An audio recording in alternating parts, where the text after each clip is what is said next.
இயேசு கிறிஸ்துவின் பரிசுத்த நாமத்திற்கு ஸ்தோத்திரம். கிறிஸ்து பிரியமானவர்களே, இந்த நாளில் மறுபடியும் கப்பல் என்ற தலைப்பிலே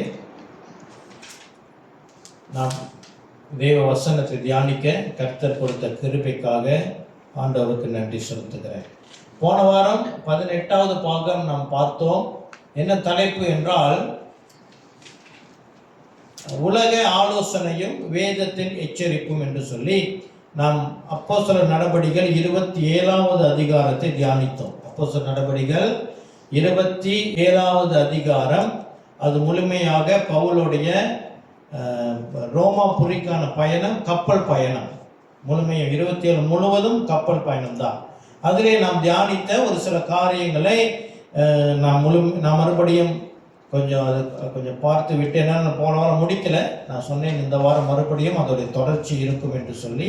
ஆகையினாலே இந்த நாளில் அதே தலைப்புடைய தொடர்ச்சியாக கப்பல் என்ற தலைப்பிலே 19வது பாகத்தை நாம் தியானிக்க இந்த நாளில் வந்திருக்கிறோம். கர்த்தர் நல்லவர், நம்மோடு கூட பேசுவாராக. சரி, போன வாரம் நாம் பார்த்த ஒரு சில காரியங்களை நான் மறுபடியும் நினைவூட்டுகிறேன். அதோடு கூட நம்ம மறுபடியும் தொடர்ச்சியாக போகும். சுருக்கமாக சொல்லுகிறேன். கிறிஸ்து பிரியமானவர்களே, பவுல் பல கப்பல் பயணங்களை செய்திருந்தார். ஆமென். மற்ற கப்பல் பயணங்களை குறித்து அப்போஸ்தலர் நடபடிகளிலே எழுதப்படவில்லை.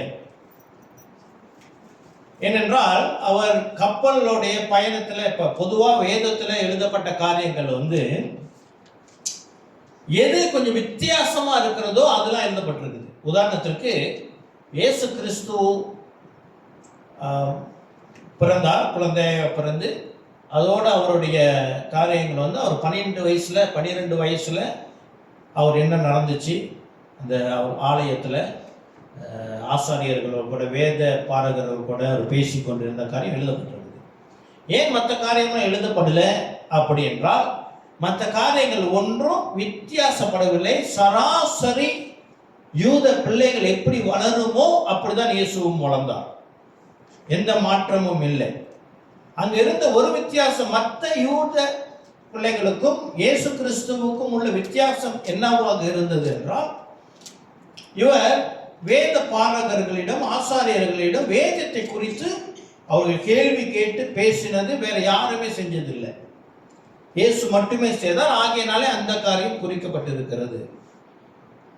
அதற்காக அவரை குறித்து ஒன்றும் எழுதப்படவில்லை என்று சொல்லி அவர் இமயமலைக்கு போனார் வந்தார் அந்த கதைலாம் நம்பிடக்கூடாது.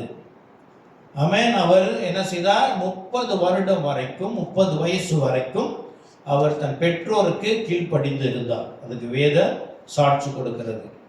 அதனால டீட்டெயில்ஸ் ஒன்றும் எழுதலை. அதே போல பவுலுடைய கப்பல் பயணம் மற்ற கப்பல் பயணங்களோடு ஒப்பிட முடியாது 27வது அதிகாரத்தை.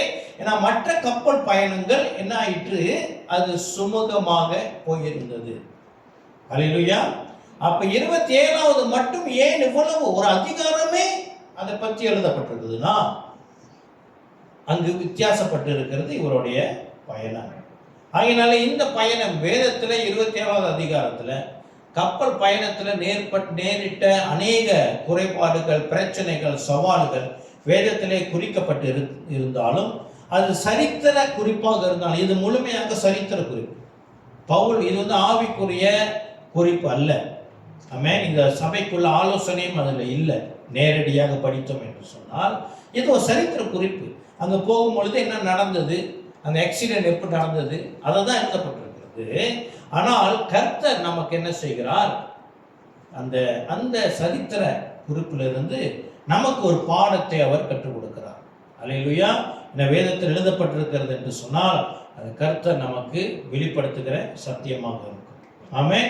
ஆகினாலே அதோட தொடர்ச்சியாக நாம் பார்ப்போம். அப்போ ஏன் நான் போன வாரம் ஒரு காரியத்தை சுட்டி காட்டினேன். ஏன் பவுலுடைய மற்ற பயணங்கள் இந்த பயணத்தை போல ஆபத்து இல்லாததாக இருந்தது என்று சொன்னால், மற்ற பயணங்கள் எல்லாம் பவுலே திட்டமிட்டு பயணித்த பயணமாக உண்டு. அது ஒரு சில வசனங்களை நான் படித்து காமித்தேன். தீமோத்தேயுக்கு எழுதினது, தீத்துக்கு எழுதினது, 1 கொரிந்தியர் 16:6. அதாவது குளிர்காலத்துக்கு முன்னே அங்கே வந்துடுவேன், எல்லாம் குளிர்காலத்துக்கு அங்கே இருப்பேன், அப்படிலாம் சொல்லி அவர் என்ன சிலர் பிளான் பண்றார். Is planning is journey. Amen. அப்போ இதிலே நம்ம கற்றுக்கொண்டது என்ன? தேவராஜ்யத்தில் இருக்கிற நாம் நம்முடைய காரியங்களை நாம் திட்டமிடுகிறவர்களாக இருக்க வேண்டும். விசேஷமாக தேவனுடைய காரியத்தில் நாம் திட்டமாய், கவனமாய், துல்லியமாய் திட்டமிட்டு நம்முடைய நேரத்தை வகுக்க வேண்டும் என்று நாம் பார்த்தோம். உதாரணமாக ஞாயிற்றுக்கிழமை ஆராதனை என்பது அதை நாம் திட்டமிட வேண்டிய ஒன்று. ஆமென். அது நம்முடைய திட்டம். நம்ம தான் அதை பிளான் பண்ணணும். I have to go to church on Sunday. நான் சர்ச்சில் இருக்கணும் சண்டே அப்படின்னு அந்த முழு ஞாயிற்றுக்கிழமையும் கர்த்தருக்கென்று நாம் திட்டமிட வேண்டும். ஆமென். சரி, அப்புறம் அடுத்தது அது என்ன பார்த்தோம் என்று சொன்னால்,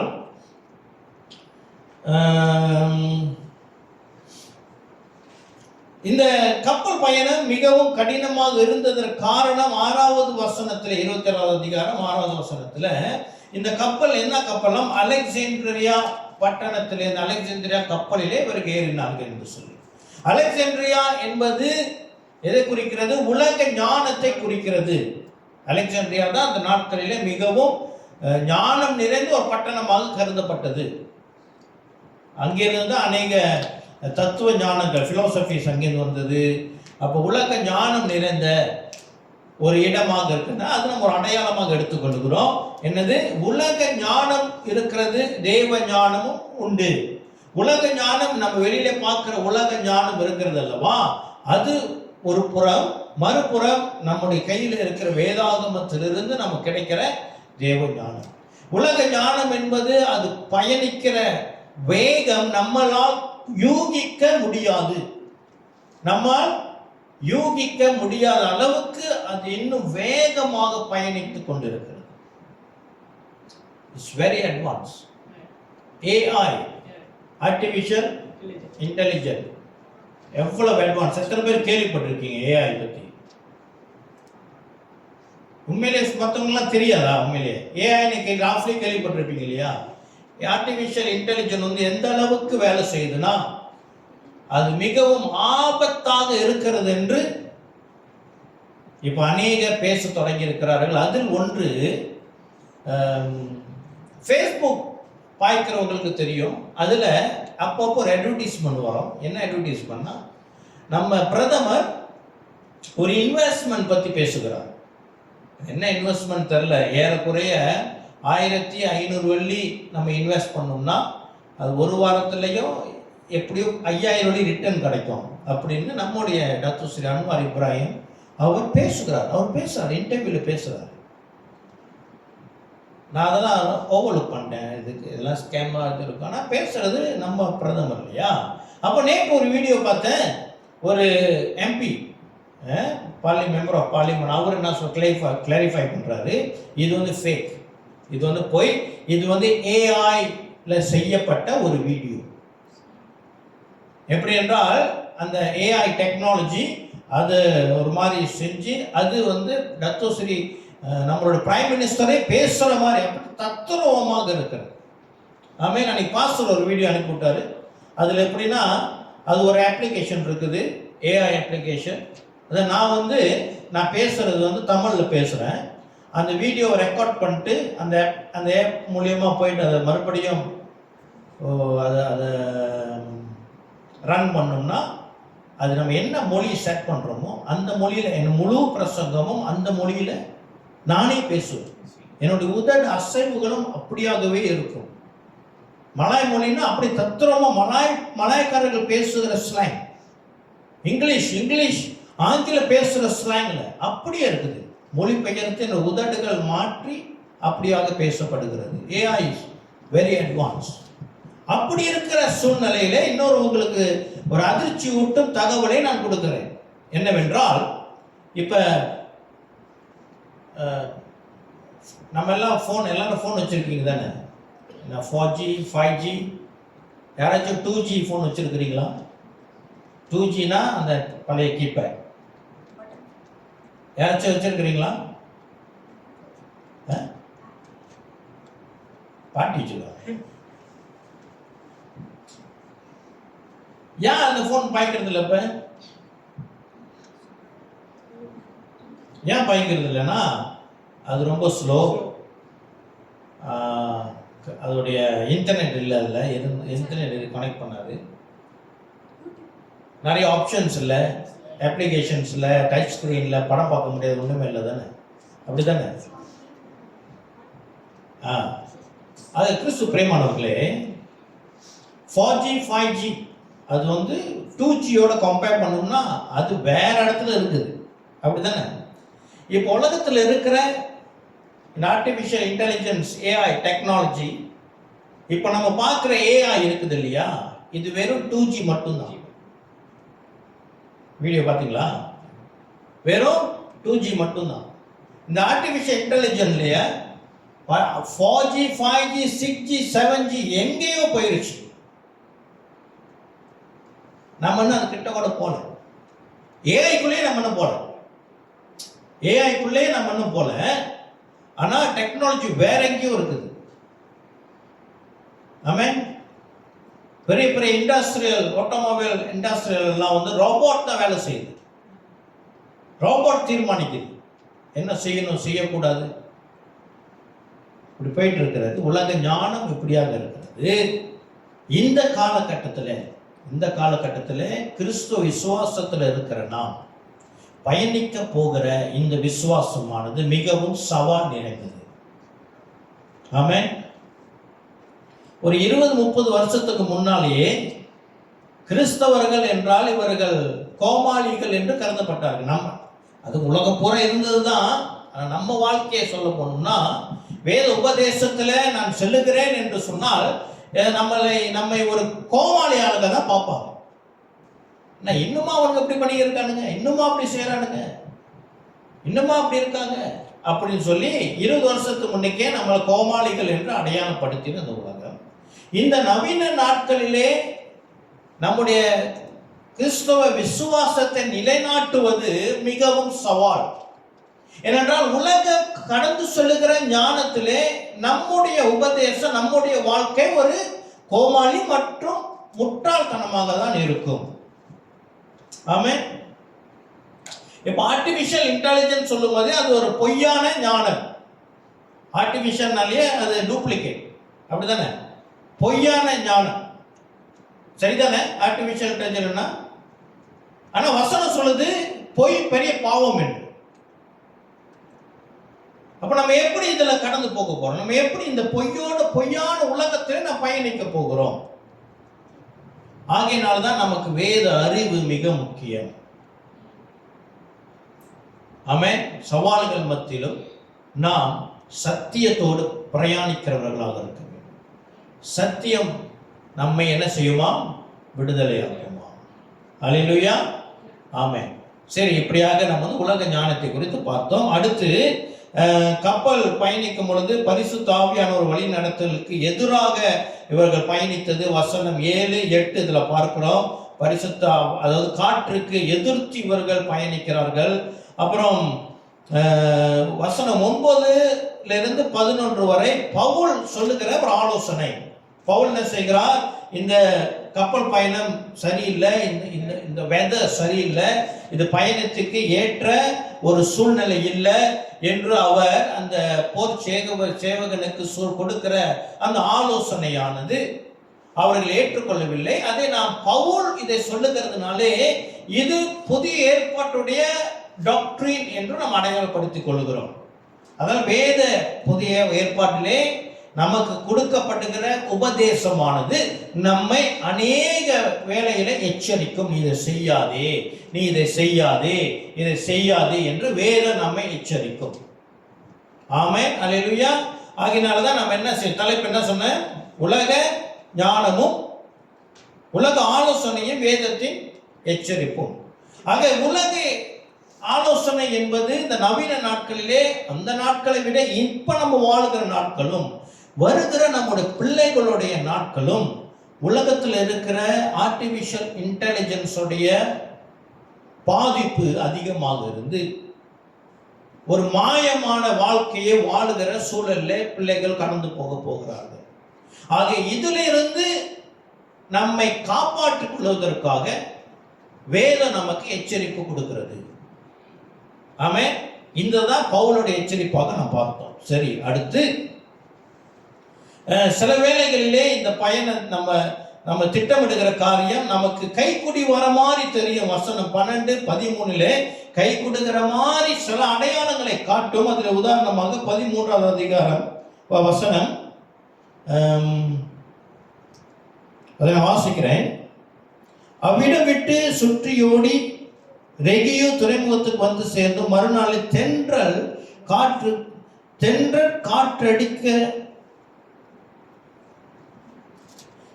காற்றடிக்கையில் புறப்பட்டு 2ஆம் நாள் புத்தேயாவில் பட்டணத்திற்கு வந்து நான் 28 படிச்சுக்கிறேன்.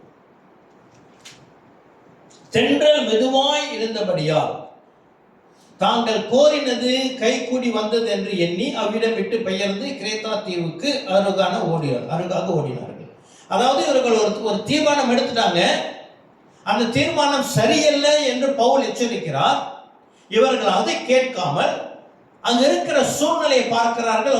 மிகவும் நன்றாக இருக்கிறது, நாம எடுத்த தீர்மானத்திற்கு இது ஒரு நல்ல அடையாளமாக இருக்கிறது என்று கடந்து போகும்போது அது கொஞ்ச நேரம் தான் அது அந்த ஒரு அமைதி இருந்ததாம். அதற்கு பிறகு பிரச்சனைகளை மாட்டுகிறது நான் பார்க்கிறோம். 14வது வசனம். ஆமென்.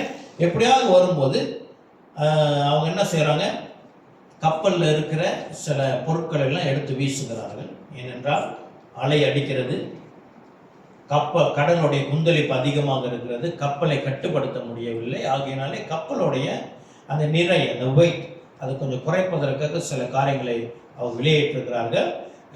விசேஷமாக 19வது வசனம் மிக முக்கியமான வசனம். 19வது வசனம் மிக முக்கியமான வசனம். 3ஆம் நாளிலே கப்பலின் தலைவாடங்களை எங்கள் கையினாலே எடுத்து எறிந்தோம். அதோடு முடிச்சேன்னு நினைக்கிறேன் போன வாரம். இது மிக முக்கியமான ஒரு வசனம். என்ன, எப்ப நம்ம கிறிஸ்தவர்களாக இருக்கிறோம். ஆமென். கிறிஸ்தவ வாழ்க்கை வேறு, உலக வாழ்க்கை வேறு. கிறிஸ்தவ வாழ்க்கை என்பது அது ஒரு பயணம், ஒரு இடத்தை நோக்கி பயணிக்கிறது. நமக்கு நம்முடைய முடிவு தெரியும். ஹல்லேலூயா. நமக்கு நம்முடைய முடிவு தெரியும். ஆகையினாலே அந்த முடிவை நோக்கி நமக்கு ஒரு இலக்கு இருக்கு. we have destination. அது நோக்கி நம்ம ஓடிக்கொண்டு இருக்கிறோம். ஆனா உலகத்தாருக்கு they have no destination. அவர்களுக்கு என்ன இல்லை, அவர்களுக்கு ஒரு இலக்கு இல்லை. ஆகையினாலே அவர்களுடைய வாழ்க்கை என்னவாக இருக்கிறது, அவர்களுடைய பொருளாதாரத்தையும் பொருளையும் மற்றும் உடல் சுகாதாரத்தையும் திடப்படுத்தவும் அதை கட்டவும் அதற்காக வாழுகிற ஒரு வாழ்க்கை, மற்றும் தன்னுடைய பிள்ளைகளுக்குள்ள எதிர்காலத்திற்காக வாழுகிற ஒரு வாழ்க்கை. அவர்களை பொறுத்த வரைக்கும் இந்த பயணம் அவர்கள் மரணத்தோடு முடிவடைகிறது.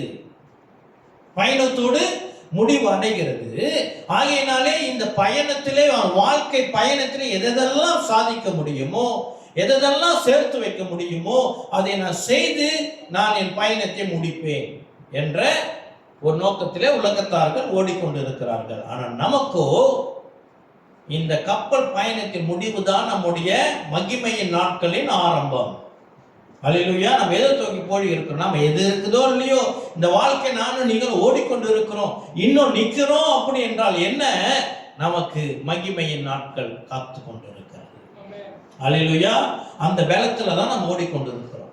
ஆக இந்த ஓட்டத்திலே இந்த கப்பல் பயணமானது, இந்த விசுவாசமானது கப்பல் பயணத்துக்கு அடையாளமாக இருக்கிறது. இந்த பயணத்திலே போய்கொண்டிருக்கிற நம்முடைய பயணம் சேதம் அடையக்கூடாது என்றால், இந்த பயணம் இந்த விசுவாசம் எவ்விதத்திலும் தாக்கப்படக்கூடாது என்றால், இந்த விசுவாசம் என்பது எல்லா சூழ்நிலையிலும் பாதுகாக்கப்பட வேண்டும் என்று சொன்னால், இங்கு யார் எழுதுகிறார்? லூக்கா எழுதுகிறார், நாங்கள் தளவாடங்களை எங்கள் கைகளினாலே எடுத்து எறிந்தோம். கிறிஸ்து பிரியமானவர்களே, நம்முடைய விசுவாசத்தை நாம் பாதுகாத்து கொள்ள வேண்டும் என்றால் அநேக காரியங்களை நம் வாழ்க்கையிலிருந்து நாமே எடுத்து எறிகிறவர்களாக இருக்க வேண்டும். ஆமென். நம்ம 6 மாசமா பார்த்துக்கிட்டு இருக்கிறோம் அந்த தலைப்பு. இந்த கப்பல் முத செய்யப்பட்டது எங்க? கடல்ல செய்யப்படல, நிலத்துல செய்யப்பட்டுச்சு. உலகத்துல இருக்கும் பொழுது விசுவாசத்துக்குள்ளாக நாம் வந்தோம்.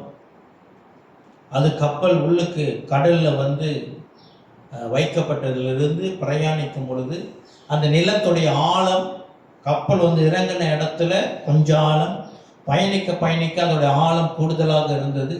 ஆனால் மறந்து விடக்கூடாது, இந்த கப்பல் கட்டப்பட்டது நிலத்திலே. அப்ப நிலத்துல இருக்கும்போது, உலகத்துல இருக்கும்போது தான் நாம் விசுவாசி ஆனோம். அப்ப இந்த உலக காரியங்கள் நம்மோடு கூட இன்னும் இருந்து கொண்டுதான் இருக்கும், இன்னும் இருந்து கொண்டுதான் இருக்கும். ஆக நாம் அநேக காரியங்களை என்ன செய்ய வேண்டியமா இருக்கும் தெரியுங்களா? அதை நாம் எடுத்து எரிகிறவர்களாக இருக்க வேண்டும். ஆமென். என்னென்ன காரியங்கள் அப்புறப்படுத்தணுமோ நம்மிடம் இருந்து நாம் கட்டாயம் அப்புறப்படுத்த வேண்டும். அது குப்பிச்சு மெட்டீரியலை கூட இருக்கணும். ஆமென். சில பேருக்கு ஃபோன், அதை நம்ம அப்புறப்படுத்தணும். ஃபோன் எடுத்து நாளைக்கு பாட்லைன் கடலில் போய் வீசிட்டு வந்துருங்க அப்படின்னு நான் சொல்லல. ஆமென். அப்படி யாராச்சும் திருமணம் நடத்தீங்கன்னா கர்த்தர் சோதரம், ஆனால் அது கடலில் போட்டுறாதீங்க, எங்கள்கிட்ட கொடுங்க, எங்களுக்கு ஆசீர்வாதமாக தான் இருக்கும். அப்படி யாராச்சும் திருமணம் எடுக்கிறீங்களா? அன்னைக்கு ஒளிவை எடுப்பீங்கன்னா அவங்ககிட்ட ஃபோனே இல்லை இல்லை, நீங்களும் எடுப்பீங்க. சரியா? அந்த ஃபோன், கையில் இருக்கிற தொலைபேசி, அது மிகவும் ஆபத்தானது. அது நம்மை கர்த்தர் விசுவாசத்திலே பிரிக்கக்கூடிய வல்லமை உள்ளதாக இருக்கிறது. அதே ஃபோனுக்கு நம் கர்த்தரோடைய கூட என்ன செய்ய, இன்னும் ஆழமாக பயணிக்க உதவியாகவும் இருக்கும். ஆமென். அதை பயன்படுத்த போட்டு இருக்கு. சரி, இன்னொரு முக்கியமான காரியத்தை நான் சொல்ல விரும்புகிறேன். கர்த்தர் இந்த ஆராதனையில நிறுத்தி வைத்தால் நம்மிடம் இருந்து அகற்ற வேண்டிய இன்னொரு முக்கியமான ஒரு காரியம் உண்டு. அது நம் கைகளினாலே நாம் அதை அகற்ற வேண்டும். ஆமென். என்னோட கூட திருப்புங்க ரோமர் 2:5 வசனம். ரோமர் 2:5 வசனம்.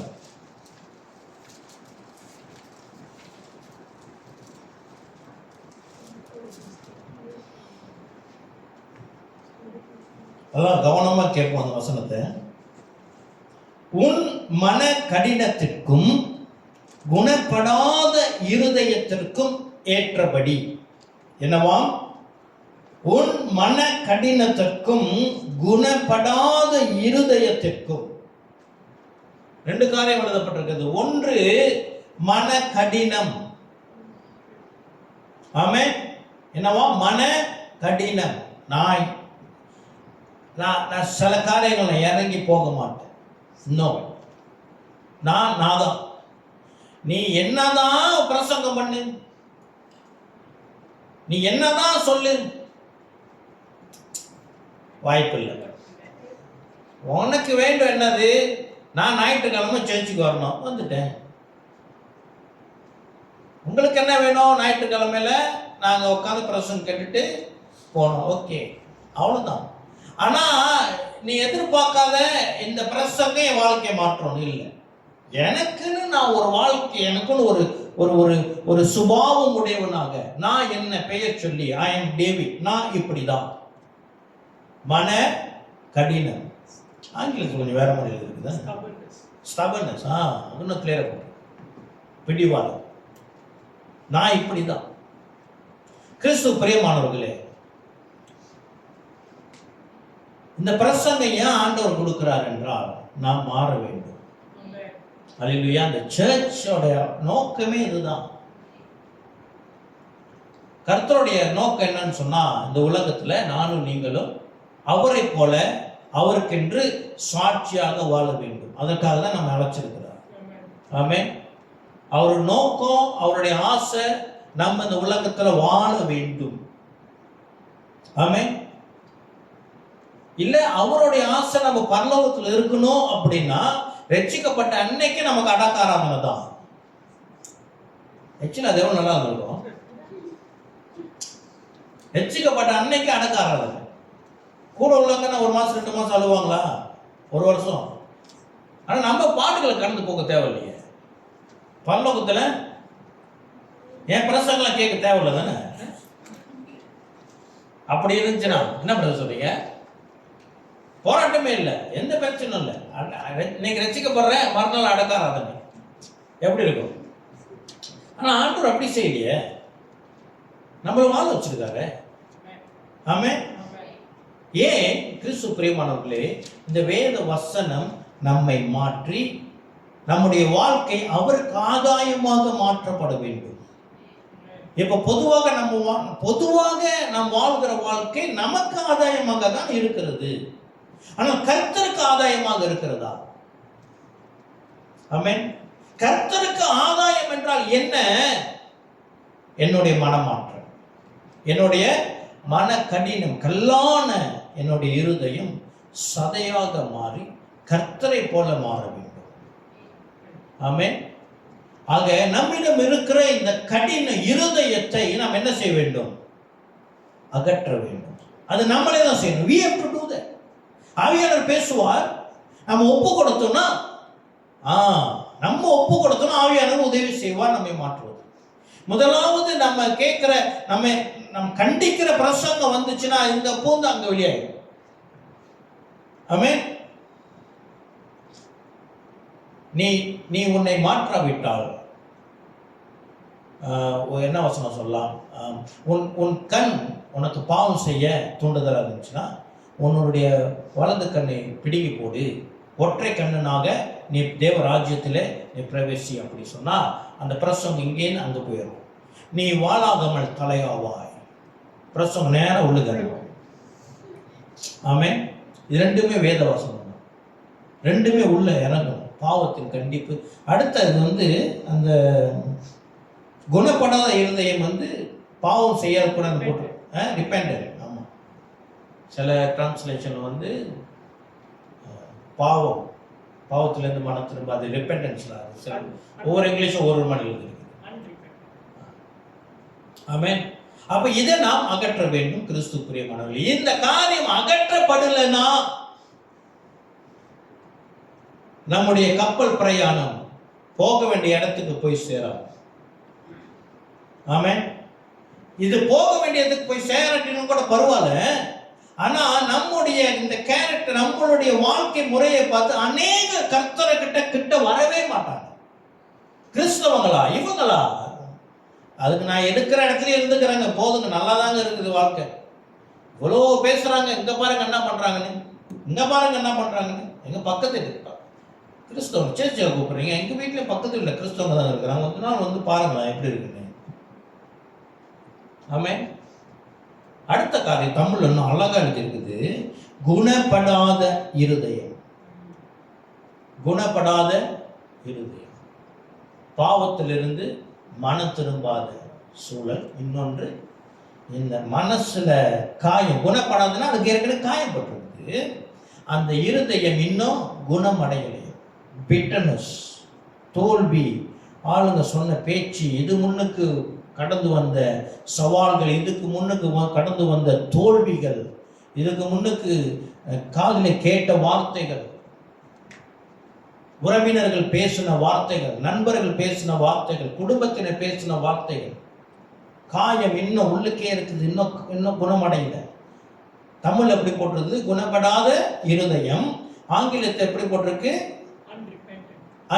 அப்ப என்னன்னா, இந்த காயப்பட்டிருக்கு இல்லையா, இந்த இருதயம் குணம் அடையலன்னா அது ஒரு பாவம். ஆமென்.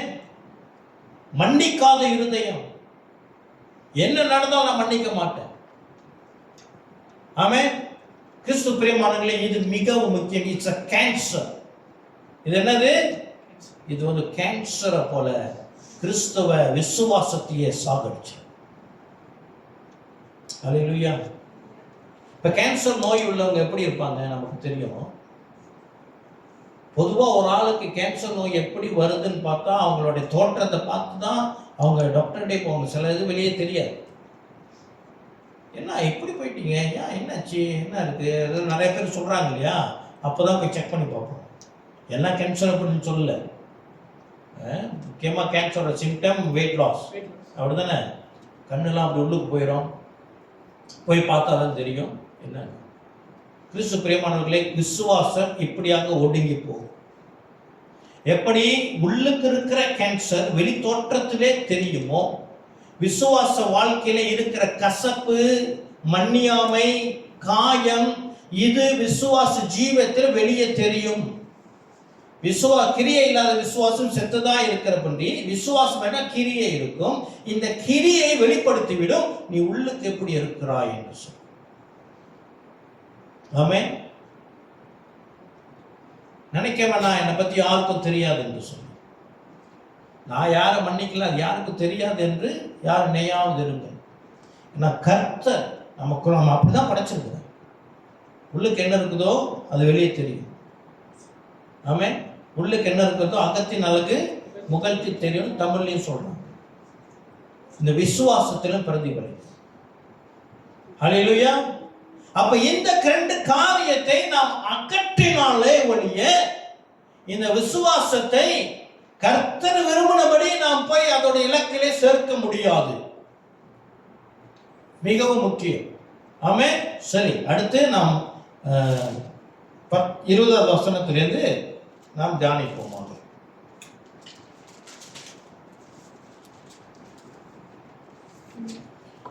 20வது வசனம் வாசிக்கிறேன். அநேக நாளாய் சூரியனாவது நட்சத்திரங்களாவது காணப்படாமல் மிகுந்த பெருங்காற்று மழையும் அடித்து கொண்டிருந்தபடியினால் இனி தப்பி பிழைப்போம் என்னும் நம்பிக்கை முழுமையும் அற்று போயிற்று. கிறிஸ்து பிரியமானவர்களே, இந்த கப்பல் எடுத்த ஒரு தவறான தீர்மானம் என்னது?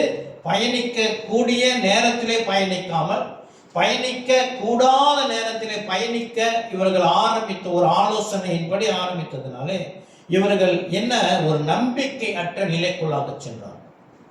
உலக ஆலோசனையிலே நம் பயணத்தை எதையான வாழ்க்கையில் எதை செய்ய நம்ம உலக ஆலோசனைகளை தொடங்கினோம் என்று சொன்னால் அது எங்கே போய் நிறுத்தும்? நம்பிக்கையற்ற நிலைக்கு கொண்டு செல்லும். இந்த நேரத்தில் என்ன செய்வார்கள்? உதாரணமாக தெளிவாக பேசின உதாரணத்திற்கு சொல்ல வேண்டும் சொன்னால், ஒரு வியாபாரம், போன வாரம் நான் சொன்னேன் இல்லையா, ஒரு வியாபாரத்தை தொடங்க தேவ ஆலோசனை இல்லாமல் உலக ஆலோசனைப்படி சில அடையாளங்களை பார்த்து வியாபாரத்தை தொடங்கி அது தோல்விக்கு மேல் தோல்வியை காணும் பொழுது நம்பிக்கையற்ற சூழலை இப்ப என்ன செய்வார்கள்? மந்திர மாயங்களை தேடி போவார்கள். அப்படித்தானே? இதை செஞ்சு வச்சோம்னா வியாபாரம் நல்லா இருக்கும், இங்க போய் செஞ்சா நல்லா இருக்கும், அங்க போய் செஞ்சா நல்லா இருக்கும். இது உண்மை. இது காரணம் என்ன? கிறிஸ்தவர்களே செய்கிறார்கள். மற்றவங்களை பற்றி பேசுவாங்க. கிறிஸ்தவர்கள் இப்படி செய்கிறது உண்மை. ஆமென். ஆக கிறிஸ்து பிரியமானவர்களே, இந்த தவறான ஆலோசனை என்னங்க தவறு அப்படின்னா இல்லை, இட் கான்ட்ரிபியூட்ஸ். இது எல்லாத்துக்கும் அது என்ன இருக்குது? அது உடன்பாடு என்ன சொல்லலாம்?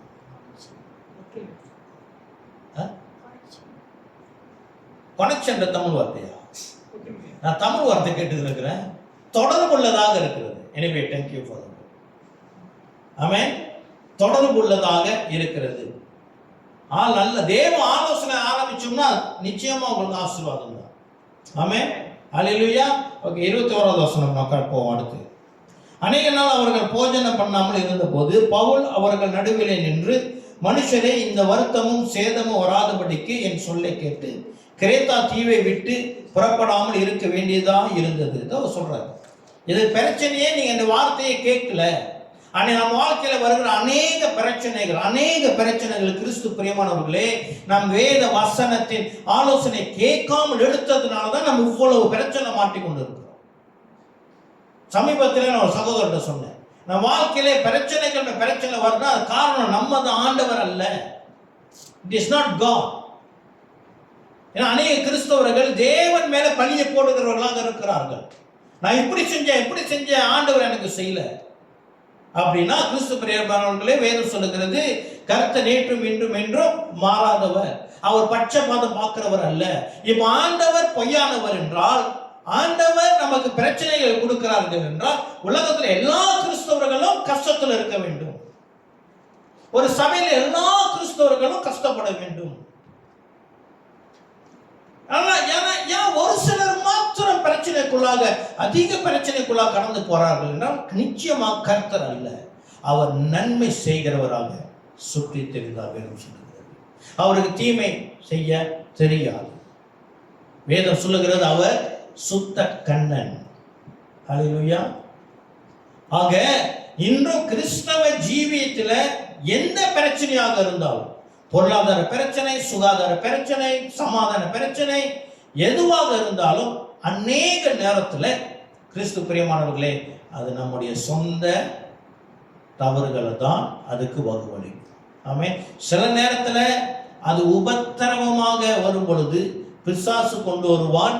அந்த உபத்திரவ மத்தியிலே நமக்கு சமாதானம் உண்டு. அதை நான் பலமுறை சொல்லியிருக்கிறேன். அதை நான் பிரச்சனையா பார்க்கக்கூடாது. பிரச்சனை என்பது என்ன? நம்ம சொந்தமாக நாமே அந்த பிரச்சனையை தேடிக்கொண்டோம் என்று சொன்னால் நாம் சமாதானத்தை இழந்து விடுவோம், நம்பிக்கை இழந்து விடுவோம். இந்த சூழலை பார்க்கிறபடி இன்னொன்று என்று சொன்னால் நம்மை பயம் சூழ்ந்து கொள்ளும். இது என்னன்னு சொன்னா இது நிச்சயமாக தேவனிடத்திலிருந்து வருகிறது அல்ல. ஹல்லேலூயா. இப்ப பவுல் ஒரு நோய் கடந்து போனார்.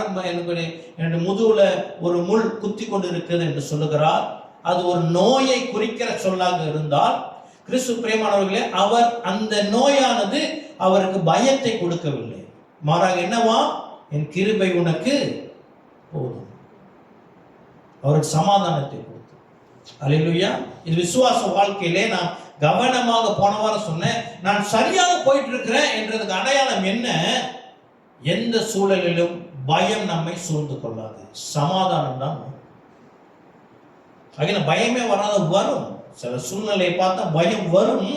ஆனால் அந்த பயத்தை ஆவியானவர் என்ன செய்வார்? உடனடியாக அதை மாற்றுவார். ஹல்லேலூயா. இந்த ஒரு உதாரணம் நான் ஏற்கனவே சொல்லியிருக்கிறேன். இந்த உதாரணத்தை நீங்க எல்லாரும் கொஞ்சம் கவனமா கேட்டு வச்சுக்கீங்க. யாருக்கிட்டையாவது பேசும்போது இந்த ஆலோசனை நீங்க கொடுக்க சுலபமாக இருக்கும். ஆமென். என்னன்னு சொன்னா, இந்த எலக்ட்ரிக்கல் எக்ஸ்டென்ஷன் பார்த்துருக்கீங்க தானே? எக்ஸ்டென்ஷன் கேபிள் எல்லா வீட்லயும் இருக்கும். ஆமென். அநேக நேரத்தில் அது என்ன கலர்ல இருக்கும்? கிரே கலர்ல இருக்கும். இங்க இருக்குதா? கிரே கலர் எக்ஸ்டென்ஷன் பார்த்துருக்கீங்க தானே? சொல்லுங்க, இது ரொம்ப முக்கியம். எத்தனை பேர் பார்த்ததே இல்லை? கிரே கலர்ல நம்ம நாட்கள் உட்காந்துருக்கிறோமே அந்த கலர்ல இருக்கும், கிரே கலர். யாரும் பார்த்தது இல்லை? நீங்க பார்த்தது இல்லை ஏஞ்சல்? இந்த கேபிள் இந்த ஒயர் பத்தலன்னா ஒரு ஒயர் நீட்டி இன்னொரு கேபிள் போடுவோம், எக்ஸ்டென்ஷன் ஒயர். அது வந்து 3 கோ ஒயர் சொல்லுவோம். அது உள்ளுக்கு 3 ஒயர் இருக்கும். பச்சை, நீலம், பிரவுன், 3 கலர் இருக்கும். சரியா? வேற என்ன இருக்கும்? அது உள்ள என்ன இருக்கும்? என்ன இருக்கும்? நூல் இருக்கும். பார்த்துக்கீங்களா இல்லையா? நூல் இருக்கும் தானே? அப்புறம் வேற என்ன இருக்கும்? நூல்ல பவுடர் இருக்கும். நீங்க அதை வெட்டினீங்கன்னா பவுடர் கொட்டும் கீழே. பார்த்தது இல்ல? வெட்டிதான் தெரியும். பரவாயில்ல, நான் சொல்றேன். அதை வெட்டணும்னா மேலே உள்ள அந்த கிரே கலர் ஒயரை மேலே உரிச்சு வெளியே எடுத்தோம்னா அதுலேருந்து பவுடர் கொட்டும், ஒரு விதமான மாவு கொட்டும். அது என்ன மாவுன்னு சொன்னால், இந்த பவர் இந்த ஃபயர் எக்ஸ்டிங்விஷ் வச்சுருக்கிறாங்க. நீங்கள் பார்த்துருக்கீங்களா? படங்களில் பார்த்துருப்பீங்க. அது சில பவுடர் 2 டைப் இருக்குது. அதில் ஒன்று வந்து ஃபோம் மாதிரி வரும், இன்னொன்று வந்து மாவு வெளியே வந்து கொட்டும், பவுடர். அதோட பர்பஸ் என்னன்னா, நெருப்பு, அந்த பவுடர் பட்டுச்சுன்னா நெருப்பு அமைஞ்சிடும். ஓகே, விசேஷமான அந்த பவுடர் வந்து நெருப்புல எரியாது. சரியா? அதை எதுக்கு இதுக்கு வச்சிருக்கிறாங்க அப்படின்னா, இந்த வயர் எந்த சூழ்நிலையிலும் எரியக்கூடியது. எலக்ட்ரிக்கல் கேபிள் எந்த சூழ்நிலையிலும் எரியக்கூடியது. ஆமே. இப்ப அந்த கேபிள் ஏதோ ஒரு ஓவர்லோட், ஷார்ட் சர்க்கியூட் ஏதோ ஒன்று வரும் பொழுது உள்ளுக்குள்ளாகி அந்த வயர் எரியுகிறது என்று சொன்னால், இந்த பவுடர் உள்ளுக்கு இருக்கு இல்லையா, அது அந்த நெருப்பை அமைச்சு விடும். நம் வாழ்க்கையில பரிசுத்த ஆவியானோட வேலை இதுதான். நமக்கு கோபம் வருமா? வரும். பொறாமை வருமா? வரும். கவலை வருமா? வரும். நமக்குள்ளாக இருக்கிற பரிசுத்த ஆவியானவர் இதெல்லாம் எப்ப பயம் வருமா? வரும். எப்பெல்லாம் இது எழும்புகிறதோ, நமக்குள்ளே இருந்து இது வெளியே வருகிறதோ, ஆவியானவருடைய கனி அதை அப்படியே அமைத்துட்டு அவருடைய கனி வெளியே தெரியும். கோப நேரத்துல ஆவியானவர் என்ன செய்வார்? அவருடைய சாந்த குணம், பொறுமை என்ற கனியினாலே அந்த கோபத்தை அப்படி அமைச்சிட்டு அவர் வெளிப்படுவார். ஆமென். இந்த உதாரணத்தை நீங்க மனசுல கொண்டு யாராவது கிறிஸ்தவர்களிடமும் நீங்க பேசும்போது இந்த உதாரணத்தை சொல்லுங்க, மிக சிறப்பாக இருக்கும். சொல்லுங்க, இது ஆசீர்வாதமா இருக்கும் அந்த உதாரணம். ஆமென். இது என்னுடைய தொழிலேருந்து வந்த ஒரு உதாரணம். ஆமென். எதுல இருக்கிறோமோ அதை நம்ம ஆண்டவர் நம்ம கூட பேசுவார். சரியா? ஆக கிறிஸ்து பிரியமானவர்களே, இந்த பயமானது நம் வாழ்க்கையில வரும் தவறான தீர்மானம், தவறான உபதேசத்தின் வழியாக நாம் ஏதேனும் காரியம் விசுவாசத்துல கடந்து போகிறோம் என்று சொன்னால் அதை நம் பயம் நம்மை கவ்விக்கொள்ளும். ஆகையினாலதான் கிறிஸ்து பிரியமானவர்களே, நம்முடைய தொடக்கமே தேவனுடைய ஆலோசனையிலிருந்து இருக்க வேண்டும். நம்முடைய விசுவாசத்தோட வாழ்க்கையில் எடுக்கிற தீர்மானங்கள் என்னென்ன செய்யறோமோ வேத வசனத்துல தரித்திருந்து கர்த்தர் இது எனக்கு அனுமதிக்கிறாரா என்று சொல்லி பார்த்து நான் தொடங்குறவர்களாக இருக்க வேண்டும். சரி, டைம்ல நான் புறப்பட்டு போறேன். அடுத்தது 21வது வசனம் முடிஞ்சு 22. ஆகிலும் திடமனதா இருங்கள் என்று இப்பொழுது உங்களுக்கு தைரியம் சொல்லுகிறேன். கப்பல் சேதமே இல்லாமல் உங்களில் ஒருவனுக்கு பிரச்சனை பிராண சேதம் வராது. ஏனென்றால் என்னை ஆட்கொண்டவரும் நான் சேவிக்கிறவருமான தேவனுடைய தூதனானவன் இந்த ராத்திரியிலே என்னிடத்தில் வந்து நின்று, பவுலே பயப்படாதே, நீ ராயனுக்கு முன்பாக நிற்க வேண்டும். இதோ உன்னுடனே கூட யாத்திரை பண்ணுகிற யாவரையும் தேவன் உனக்கு தயவு பண்ணினார் என்றான். பவுலே பயப்படாதே, நீ ராயனுக்கு முன்பாக நிற்க வேண்டும். இதோ உன்னுடனே கூட யாத்திரை பண்ணுகிற யாவரையும் தேவன் உனக்கு தயவு பண்ணினார் என்றான். கிறிஸ்து பிரியமானவர்களே, இவர் கட்டப்பட்டு போகிற இந்த பவுலுடைய விருப்பத்தின்படி போகிற பயணம் அல்ல. அல்லேலூயா. விருப்பத்தின்படி போகிற பயணம் அல்ல. சில சூழ்நிலையினாலே, கட்டாயத்தினாலே இவர் அந்த பயணத்திலே போக வேண்டிய சூழ்நிலை. கிறிஸ்து பிரியமானவர்கள், நம்ம விசுவாசத்திலே விசேஷமாக இந்த கிறிஸ்தவ பயணமே, கிறிஸ்துவ விசுவாசமே உலகத்தில் எப்படி இருக்கும் என்றால், நமக்கு அறிந்தவர்கள் நம்ம குடும்பத்தில் எல்லாரும் ரட்சிக்கப்பட மாட்டார்கள். ஆண்டவர் அப்படிதான் சொன்னார். நான் பிரிவினையே கொண்டு வர வந்தேன். குடும்பத்துல மாமிக்கும் மருமகளுக்கும் பிரச்சனை, தாய் அப்பாவுக்கும் பிள்ளைக்கும் பிரச்சனை, இப்படிதான் இருக்கும். கிறிஸ்துவ விசுவாசமே இப்படிதான். ஒரு குடும்பத்துல சுவிசேஷம் வரும்போது சிலர் ஏற்றுக்கொள்வார்கள், சிலர் ஏற்றுக்கொள்ள மாட்டார்கள். உறவினர்கள் மத்தியில வந்தா சிலர் ஏற்றுக்கொள்வார்கள், சிலர் ஏற்றுக்கொள்ள மாட்டார்கள். வேலை செய்கிற இடத்துல அப்படிதான், படிக்கிற இடத்துலயும் அப்படிதான், எல்லா நேரத்திலையும் இப்படிதான். இருந்தாலும் கிறிஸ்து பிரியமானவர்களே, நம்மை எதிர்த்தவர்கள் மத்தியிலே நாம் எப்படி இருக்க வேண்டும்? நம்முடைய விசுவாசத்தோடு அவர்களோடு கூட நாம் பயணிக்கிறவர்களாக இருக்க வேண்டும். ஆமென். இவங்க ஆண்டவர் ஏற்றுக்கொள்ள, என்னுடைய அக்கா தம்பி என்னை ஆண்டவர் ஏற்றுக்கொள்ள, ஆகியனாலே நான் அவங்களை விட்டு தூரமா போறேன், அவங்க வீட்டு எதுலையும் நான் கலந்துக்க மாட்டேன். அவர்கள்லாம் என்னது, மலாயில கஃபீர் அப்படி சொல்லுவாங்க தானே, கஃபீர், அதாவது விசுவாசம் அற்றவர்கள். அதுக்கு என்ன அர்த்தம் தெரியல. Is it a bad word? இல்ல. விசுவாசம் அவர்கள் தீட்டானவர்கள், நான் பரிசுத்தமாக்கப்பட்டேன், அவர்கள் நான் இணைய மாட்டேன் அப்படின்னு அல்ல. கிறிஸ்து பிரியமானவர்களே, நாம் அவர்களோடு ஏதேனும் காரியம் வாய்க்குதோ வாய்க்கலையோ தேவனுக்கு சாட்சியாக நாம் அவர்கள் மத்தியிலே இருக்க வேண்டும். நம்ம ஜெபத்திலே அவர்களை தாங்க வேண்டும். அவர்களுக்கு அறியாம செய்யறாங்க, செஞ்சுக்கிட்டு பவுல் ஆண்டவர் சொல்றாரு, உன் நிமித்தம் கூட பயணிக்கிறவர்கள் மேலே கர்த்தருடைய இரக்கம் இருக்கும். அல்லேலூயா. ஆமென். நம் நிமித்தம் நம்ம கூட இருக்கணும். நம்ம பொறுப்புல அவங்க வரணும். they have to come under our care. நம்முடைய ஜெபத்துல அவங்க நம்ம கூட இருக்கணும். அவங்கள பொறுத்த வரைக்கும் அவங்க நம்ம கூட வரல, நமக்கு தெரியும் கர்த்தர் நம்மை அவர்கள் மேல் பொறுப்பாய் வைத்திருக்கிறார். அல்லேலூயா. ஆமென். ஆக இந்த உறுதி பவுல்ட்ட ஆண்டவரே சொல்லுகிறார். என்ன அந்த வசனம் மிக அழகா இருக்கு பாருங்க.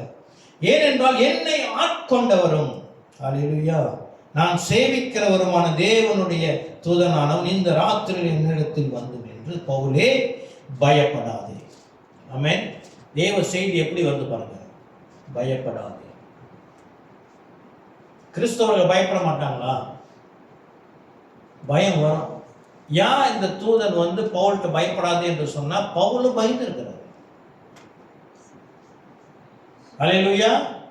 நமக்கு பயம் வருமா? நிச்சயம் வரும். ஆனால் பயம் என்னைக்கு வருதோ அன்னைக்கு தேவனுடைய ஆறுதலும் கூட. அல்லேலூயா. அதுதான் சரியான ஜீவி. ஆமென். அப்போ கிறிஸ்து பிரியமானவர்களே, நம்மோடு கூட பயணிக்கிறவர்கள் மேல் நமக்கு பொறுப்பு உண்டு.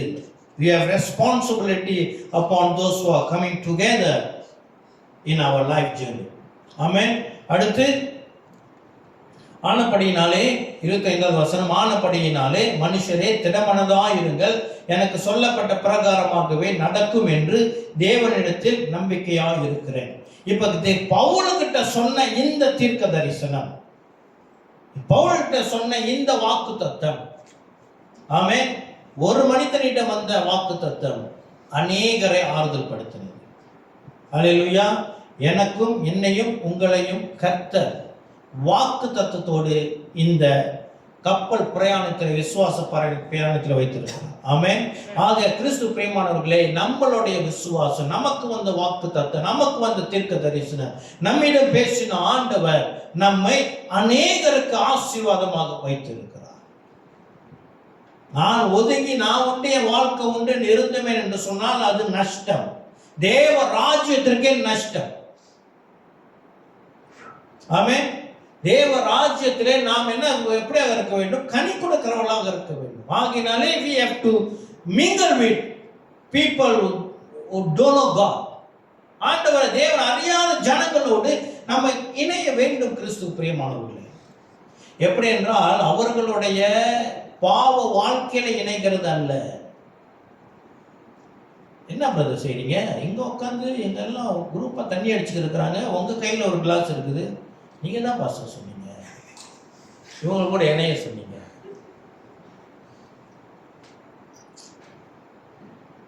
அது அர்த்தம் அல்ல. இல்ல நான் சொல்றது யாருக்காச்சும் தவறா புரியுதா? நாளைக்கு என் மேல பழைய போட்டுறாங்க. அல்லேலூயா. கிறிஸ்து பிரியமானவர்களே, நாம் எந்த வேலையிலும் என்ன செய்யணும்?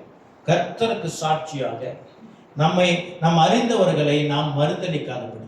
ஒருவேளை கிறிஸ்து பிரியமானவர்களே, ஒரு குறிப்பிட்ட நபர் அவர் கூட நம்மோடு பயணிக்க கர்த்தருக்கு சித்தம் இல்லை என்றால், ஒரு குறிப்பிட்ட குடும்பமோ அல்லது குறிப்பிட்ட நபரோ நம்ம கூட பயணம் செய்வதில் கர்த்தருக்கு சித்தம் இல்லை என்றால், கர்த்தரே அவர்களை அகற்றி விடுவார்.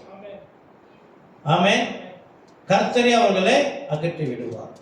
ஆகையினாலே கர்த்தரே அகற்றி விட்ட நபரை நம்ம போய் தேடி போயிட்டு என்னது வேலியில ஓடுற ஓனாய் எடுத்து வேட்டிக்குள்ள விட்டுங்க கடையா இருக்க வேணாம்.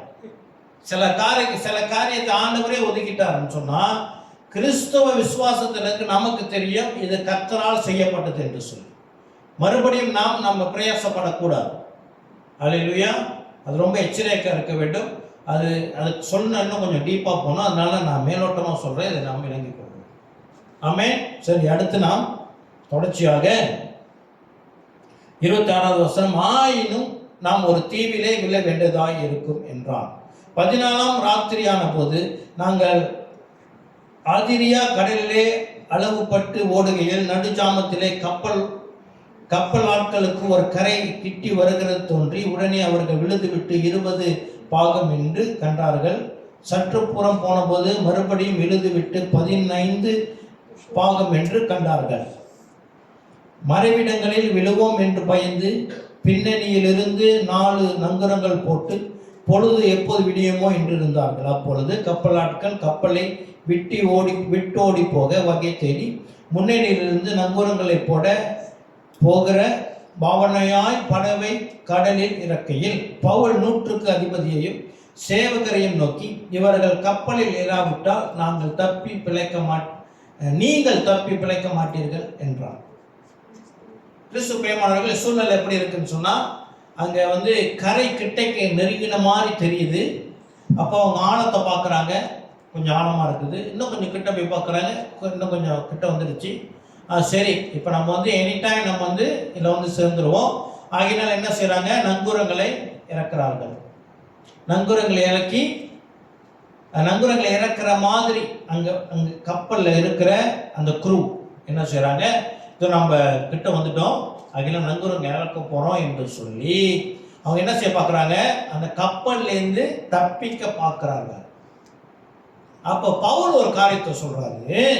அப்பொழுது 31, பவுல் 100க்கு அதிபதியையும் சேவகரையும் நோக்கி, இவர்கள் கப்பலில் இராவிட்டால் நீங்கள் தப்பி பிழைக்க மாட்டீர்கள் என்றான். நல்லா பாருங்க, பவுலுக்கு இருக்கிறாரு, கப்பல்ல தான் இருக்கிறாரு. இப்ப அந்த கப்பலோட குரூ அவங்க கப்பல்ல இல்லைன்னா கப்பலை வழி நடத்த ஆள் இல்லை. அப்ப முழு கப்பலும் சேதம் அடையும். பவுலும் தானே சேதம் அடைவார், பவுலோடு கூட இருக்கிறவங்க தானே சேதம் அடைவார்கள். ஆனா பவுல் சொல்லுகிறார், நீங்கள் தப்பி பிழைக்க மாட்டீர்கள். அப்ப பவுலோட நிலைமை. ஆமென். கிறிஸ்து பிரியமானவர்களே, இதுதான் கிறிஸ்தவ விசுவாசத்திலே நமக்கு இருக்கிற உறுதி. சூழ்நிலைகள் பயமாக இருந்தாலும், சூழ்நிலைகள் நமக்கு எதிராக இருந்தாலும், நம்முடைய பார்வைக்கு இது உண்மையிலேயே ஆபத்து என்று தெரிந்தாலும், நமக்கு உதவி செய்கிற கர்த்தர் நமக்கு எப்பொழுதும் நம்மை காப்பாற்றுகிற தேவனாக இருப்பார். பவுல் என்ன சொல்லுகிறார், இவங்க இல்லைன்னு சொன்னா உங்களுடைய கதி அம்போ, நீங்கள் அழிந்து விடுவீர்கள். எங்களை பத்தி நீங்க பயப்படாதீங்க, கர்த்தர் எங்களை பாதுகாப்பார். அல்லேலூயா. பவுலுடைய அந்த ஸ்டேட்மெண்ட் அந்த நேரத்திலையும் அவர் என்ன செய்கிறார், இவருக்கு எங்கேருந்து இந்த தைரியம் வந்தது தெரியுமா? பவுலுக்கு இந்த தைரியம் எனக்கு ஒரு, நாங்க இந்த கப்பல் ஒண்ணுமே இல்லாம போனாலும், நடு கடல்ல போயிட்டு ஆழத்துல போய் மாட்டிக்கொண்டாலும் எனக்கு எந்த ஆபத்தும் வராது என்ற உறுதி எங்க வந்துச்சு? இதோ 23வது வசனத்தில் இருக்கிற வாக்குத்தத்தம். ஆமென். கிறிஸ்து பிரியமானவர்களே, வேதம் சொல்லுகிறது, அழைத்தவர் உண்மை உள்ளவர். இன்னைக்கு என்னையும் உங்களையும் அழைத்த தேவன் உண்மை உள்ளவர். நமக்கு ஒரு முகாந்தரத்தை வைத்திருக்கிறார். நம்ம எல்லாருடைய வாழ்க்கையிலும் ஆசீர்வாதம் வரும். ஒரு ஆசீர்வாதத்தை நான் சொல்லுகிறேன். வேதம் சொல்லுகிறது, நீ உன் பிள்ளைகளின் பிள்ளைகளை காண்பாய். ஆமென். பிள்ளைகளின் பிள்ளைகளை காண்பாய். இது வேத வசனம், இது வேத வாக்கு தத்தம். ஆக மரணத்தை குறித்து நாம் பயப்படாதவர்களாக இருக்க வேண்டும். ஹல்லேலூயா. கர்த்தர் என் ஆயுசு நாட்கள் நீட்டி கொடுப்பார், நீட்டி கொடுப்பார். சங்கீதம் 91, ஆயுசு நாட்களை அவர் நீட்டி கொடுப்பார், நீட்டி கொடுப்பார். ஹல்லேலூயா.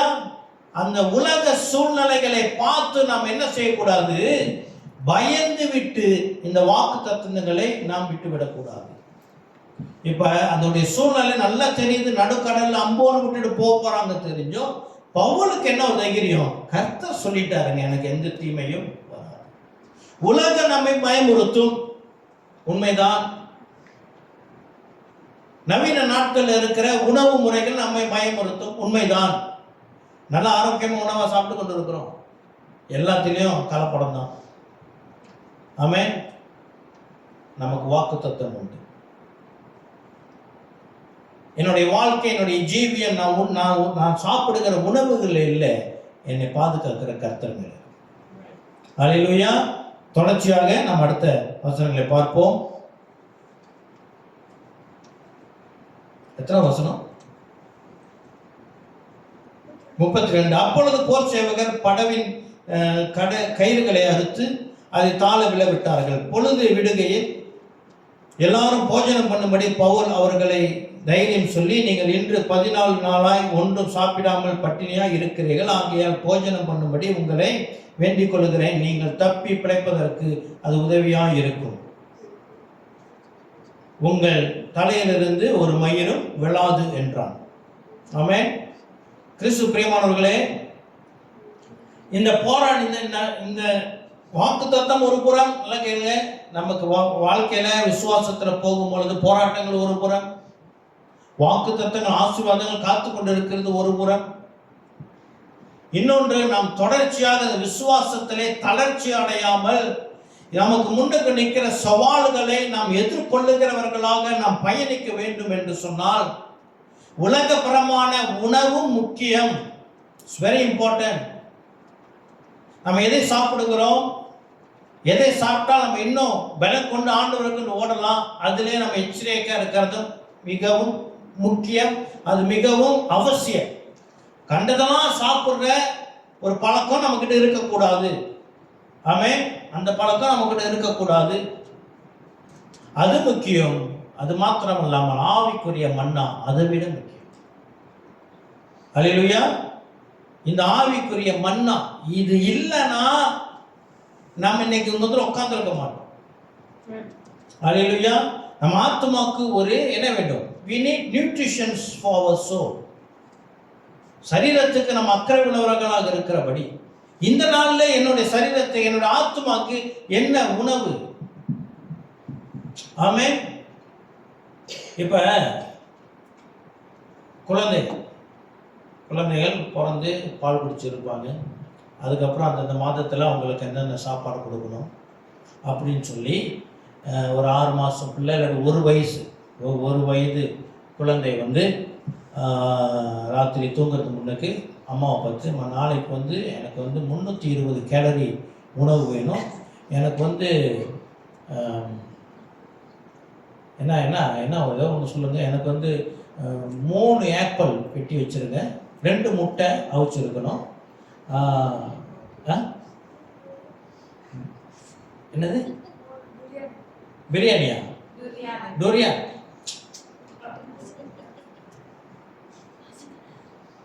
சரி, எனக்கு நாளைக்கு இந்த உணவு இருக்கணும், இதெல்லாம் சாப்பிட்டா எனக்கு சரீரத்திற்கு என்னவா இருக்கும்?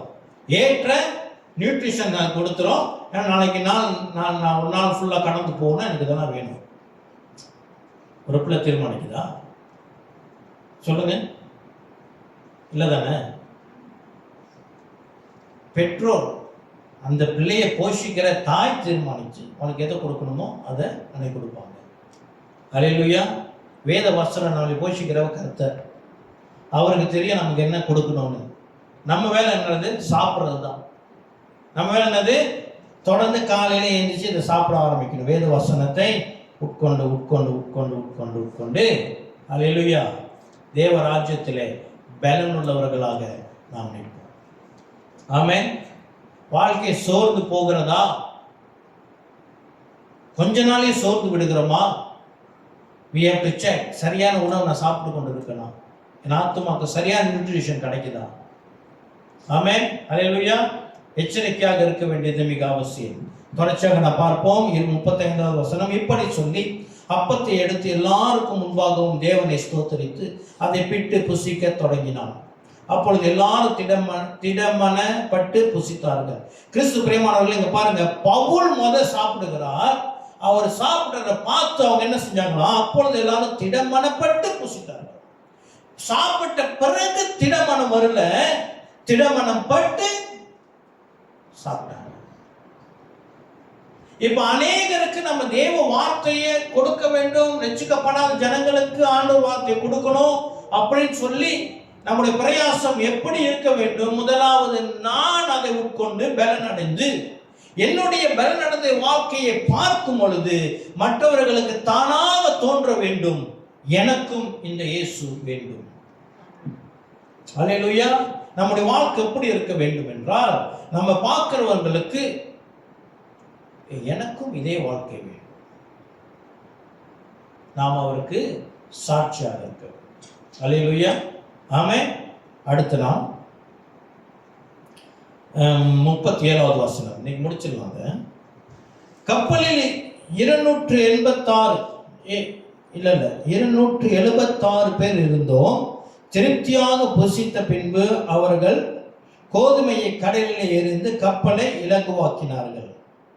பொழுது விழுந்த பின்பு இன்ன பூமி என்று அறியாதிருந்தார்கள். அப்பொழுது சமமான கரையுள்ள ஒரு துறைமுகம் அவர்களுக்கு தென்பட்டது. கூடுமானால் அதற்குள் கப்பலை ஓட்ட யோசனையாயிருந்து நங்கூரங்களை அறுத்து கடலிலே விட்டுவிட்டு சுக்கான்களுடைய கட்டுகளை தளரவிட்டு பெரும் பாயை காற்று முகமாய் விரித்து கரைக்கு நேராய் ஓடி இருபுறமும் கடல் மோதிய ஒரு கடல் இடத்திலே கப்பலை தட்ட வைத்தார்கள். முன்னணியும் மூன்றி அசையாமல் இருந்தது, பின்னணியும் அலைகளுடைய பலத்தினால் உடைந்து போயிற்று. இப்போ என்ன ஆயிடுச்சு, அங்குள்ள அந்த அந்த காற்று, அங்குள்ள அழுத்தம், அந்த இடத்தோடைய அந்த முகப்பு, அங்கே இருக்கிற அந்த கடல் ரெண்டு பக்கம் இருக்கிற மணல், இதெல்லாம் என்ன செய்யுது, கப்பலை ஒரு இடத்துல போயிட்டு இவங்க சேர்த்து அந்த பின்னால் இருக்கிற அலை ஒரு முன்பகுதி போய் மணலில் மாட்டி கொண்டது. பின்புறமானது அலைகளினாலே மோதப்பட்டு உடைந்து போய்விட்டது. ஆமென். இதுக்கு காரணம் என்ன என்று சொன்னால், முதலாக அவர்கள் எடுத்த தீர்மானம், தவறான தீர்மானம். என்ன ஆயிடுச்சு, கப்பலே உடைந்து விட்டது. கப்பல் உடைந்து விட்டாலும் ஆண்டவர் சொன்னார், உன் நிமித்தம் உங்க கூட வரவங்க எல்லாம் பாதுகாக்கப்படுவார்கள். ஆமென். அப்ப நடக்கிறது. அப்பொழுது இப்ப நீங்க நினைக்கலாம், கப்பலே உடைஞ்சு போயிருச்சே அப்படின்னு. ஆனால் அங்க பாருங்க, அடுத்த காரியம் வாசிக்கும் போது தெரியும். அப்பொழுது காவல் பண்ணப்பட்டவர்களில் ஒருவனும் நீந்தி ஓடி போகாதபடிக்கு அவர்களை கொன்று போட வேண்டும் என்று போர் சேவகர் யோசனையாய் இருந்தார்கள்.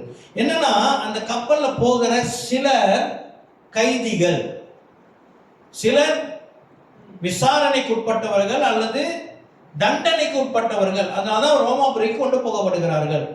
இப்ப கப்பல் உடைஞ்சிருச்சு, அதுல இருக்கிற கைதிகள் என்ன செய்வாங்க, தப்பிச்சு விடுவாங்கன்னு சொல்லி அந்த போர்ச்சகர் என்ன செய்றாரு, யாரெல்லாம் கைதிகளோ அவங்க எல்லாத்தையும் கொலை பண்ணி போட வேண்டும் என்று தீர்மானிக்கிறார். ஆனா அடுத்த வசனம் 43, நூற்றுக்கு அதிபதி பவுலை காப்பாற்ற மனதாயிருந்து அவருடைய யோசனையை தடுத்து நீந்த தக்கவர்கள் முந்தி கடலில் விழுந்து கரையேறவும் பவுலின் நிமித்தம் மற்றவர்களும் காப்பாற்றப்படுகிறார்கள். ஆமென். அல்லேலூயா.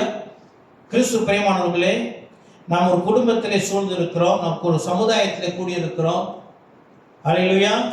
அப்ப முழு சமுதாயத்திற்கும் முழு குடும்பத்திற்கும் ஒரு ஆபத்து வருகிறது என்று சொன்னால், கர்த்தருக்கென்று திறப்பிலே நிற்கிற ஒரு மனிதனின் நிமித்தம் அவருடைய குடும்பம் பாதுகாக்கப்படும். ஆமென். அல்லேலூயா. இது நம் கிறிஸ்துவ வாழ்க்கையில முக்கியமானது. அடுத்து பாருங்க 44 கடைசி வருஷம். மற்றவர்களில் சிலர் பலகைகள் மேலும் சிலர் கப்பல் துண்டுகள் மேலும் போய் கரையேறவும் கட்டளையிட்டார். இவ்விதமா எல்லாரும் தப்பி கரையேறினார். கப்பல் உடைஞ்சு போயிடுச்சு, கப்பல் உடைந்து விட்டது. ஆனாலும் அங்க இருக்கிற சிலர் எப்படி தப்பிச்சாங்கன்னு சொன்னா, கப்பலுடைய பாகத்துல தான் தப்பிச்சாங்க. அல்லேலூயா. ஆமென். கிறிஸ்து பிரியமானவர்களே, சில சூழ்நிலைகள் நம்மை தாக்குகிறது, நம்முடைய விசுவாசத்தை என்ன செய்யும், உடைக்கிறதாக இருக்கும். அவ்வளவு பலமான ஒரு தாக்குதல். இதோட என்னையோட எனக்கு நாளை நாள் இல்லைங்க, இதுதான் இன்னையோட முடிஞ்சது என்று இருந்தாலும் அந்த விசுவாசமே நம்மை காப்பாற்றும். விசுவாசத்தினால் நீதிமான் பிழைப்பான். இது எவ்வளவு தூரத்துக்கு உண்மை என்றால் 100% உண்மை. விசுவாசம் என்ற கப்பலிலே பிரயாணிக்கிற நம் ஒருபோதும் தோல்வி அடைய மாட்டோம். அல்லேலூயா. இவ்வளவு நாள் நம்ம கப்பல் பிரயாணத்தை பத்தி பார்த்துட்டு இருக்கிறோம்னா, இந்த உறுதி என்ன, அந்த விசுவாசமே உலகத்திலே நம் விசுவாசத்தை பிராக்டிஸ் பண்றதுக்கே வாய்ப்பு இல்லை, முழு தடை. கிறிஸ்தவர்கள் இனி கூட முடியாது, கிறிஸ்தவர்களுக்கு இனி சுதந்திரம் இல்லை, கிறிஸ்தவர்கள் கொலை செய்யப்படுவார்கள் என்று உலக சட்டம் போடப்பட்டாலும் விசுவாசத்தினால் நீதிமான் பிழைப்பான். அல்லேலூயா. ஆமென். இந்த விசுவாசம் நமக்கு ஒருபோதும் தோல்வியை கொடாது. ஆமென். அப்படியே கண்களை மூடி ஜெபிப்போம். கிருபை நிறைந்த ஆண்டவரே, இந்த விசுவாசம் விசேஷமாக கர்த்தர் எங்களை தெரிந்து எங்களுடைய விசுவாசத்தை, எங்களுடைய ஜீவியத்தை எங்களுடைய ஆத்துமாவை, எங்களுடைய வாழ்க்கையை கர்த்தர் விசுவாசம் என்ற கப்பலிலே பிரயாணித்துக் கொண்டிருக்கிற இந்த மகா பெரிய ஸ்லாக்கியத்திற்காக நன்றி செலுத்துகிறோம். அழைத்தவர் உண்மை உள்ளவர். நீர்தான் இந்த விசுவாசத்தை எங்கள் வாழ்க்கையை தொடங்கினீர். நீர்தான் இந்த விசுவாசத்தை ஒரு முடிவுக்கு கொண்டுட்டு வருவீர். இந்த இடைப்பட்ட நாட்களிலே தகப்பனே உம்மை நம்பி உம்முடைய ஆலோசனைகளை தரித்திருந்து தேவ ஆலோசனை, தேவ விசுவாச, தேவ கிரியையிலிருந்து, விசுவாசத்தின் கிரியையிலிருந்து நாங்கள் தப்பி செல்லாமல் விசுவாசத்தை பாதுகாத்து கொண்டு கர்த்தர் மேல் வைத்திருக்கிற இந்த அசைவில்லாத, அசைக்க முடியாத நம்பிக்கையிலிருந்து எங்களை விலக்கி விடாதபடி இருக்கிற எல்லா சூழ்நிலைகளிலும் கர்த்தர் எங்களை பாதுகாப்பீராக. விசுவாசத்தை சோதித்து பார்க்கிற, விசுவாசத்தை எங்களிலிருந்து பிரிக்க திட்டமிடுகிற எல்லாவித அசுத்த சிந்தையையும், அசுத்த திட்டங்களையும், அசுத்த சதிகளையும், இந்த பொல்லாங்கினுடைய சாமர்த்தியத்தையும் நாங்கள் கர்த்தராகிய இயேசு கிறிஸ்துவின் நாமத்தினால் நிர்மலமாக்கி ஜெபிக்கிறோம். விசேஷமாக இந்த சபையில் இருக்கிற விசுவாசிகளுடைய வாழ்க்கையில இதோ பயத்தை கொண்டு வந்து சூழ்நிலைகளினாலே மிரட்டி கொண்டிருக்கிற எல்லாவித பிசாசின் தந்திரத்தை நசரேயனாகிய இயேசு கிறிஸ்துவின் நாமத்தினால் நிர்மலமாக்கி ஜெபிக்கிறேன். கர்த்தர் தாமே பயமுறுத்துகிற எல்லா சூழல்களையும் மாற்றி சமாதானத்தை கர்த்தர் அவர்களுக்கு திட்டமாய் ஆசீர்வதிக்கும்படிக்கு அவரை ஜெபித்து கொடுக்கிறேன். இயேசு கிறிஸ்துவின் நாமத்தினால் ஏற்றுக்கொள்ளுங்க எங்கள் ஜீவனுள்ள நல்ல அப்பாவே. ஆமென், ஆமென், ஆமென்.